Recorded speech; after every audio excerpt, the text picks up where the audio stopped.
বন্ধুরা, এখন সকালবেলা ঘুম থেকে উঠে রেডি টেডি ফ্রেশ ট্রেশ হয়ে নিচেই চলে এসেছি। এখন মাম্মাম সবাই খায় একটু দুধ, সেই দুধ নিয়ে এসছে মাম্মাম এখানে, দুধ নিয়ে এসছে, তাই সেই দুধগুলোকে এখন জাল দিচ্ছি। অন্যদিন দুপুরবেলা আনে, আজকে যেহেতু ভোর তার জন্য আজকে সকালেই দুধটা নিয়ে চলে এসছে। সব দুধগুলো ঢেলে গুছিয়ে গাছিয়ে রেডি করছি।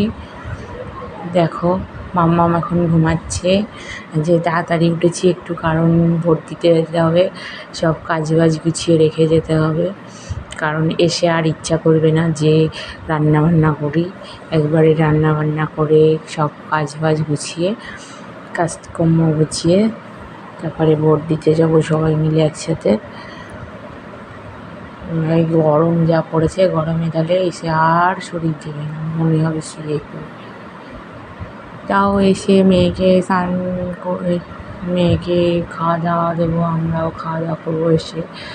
সকালে ব্রেকফাস্ট করে নিই, মামামকেও খাইয়ে দাইয়ে আবার ওকে পড়তে পাঠাতে হবে, ওর দিদির বাড়ি পড়তে যাবে। আজকে সকালবেলা পড়াবে বলেছে 11টা থেকে, ওর জন্য সেই সুযোগে আমরা ভোটটাও দিয়ে আসতে পারবো, তাহলে এই গরমে ওকে যদি নিয়ে ব্রেকফাস্টও করে নেবো, আবার পরে আসছি। আমার মাম্মা এখন পড়তে যাচ্ছে, পড়তে দিতে যাচ্ছি, পড়তে দিয়ে তারপরে ভোট দিতে যাবো। টাটা, আবার পরে দেখা হচ্ছে। বাড়িতে চলে এসেছি, দেখো ঘরে এখন ঢুকছি। Hello friend, welcome back to my channel. ব্লগটা এখান থেকে শুরু করছি। গুড আফটারনুন, তোমরা সবাই কেমন আছো? ভালো আছো? আমিও ভালো আছি। নতুন একটা ভিডিও নিয়ে এখন দুপুরবেলা থেকে শুরু করলাম, স্নান টান করে নিয়ে।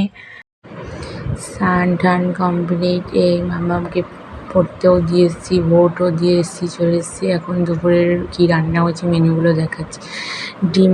মাছের ডিমে বড়ার ঝোল, আর পটল দিয়ে আলু দিয়ে কুমড়ো দিয়ে চিংড়ি মাছের একটা তরকারি, আর বাটা মাছের সর্ষে পোস্ত হয়েছে। দারুণ হয়েছিল রান্নাগুলো সবগুলো। খাওয়া দাওয়া করে নিই, তারপরে আবার পরে আর আসা হয়নি, কারণ ব্যস্ত হয়ে গেছিলাম। তারপরে এই রাত্রেবেলা আমি আর মাম্মাম বেড়াল তাড়াতে যাচ্ছি, আর ভিডিওটা কন্টিনিউ করলাম। আমি ভিডিওটা এখানেই শেষ করলাম। তোমরা ভালো থেকো, সুস্থ থেকো, গুড নাইট। আবার একটা নতুন ভিডিও নিয়ে কাল সকালবেলা আসছি।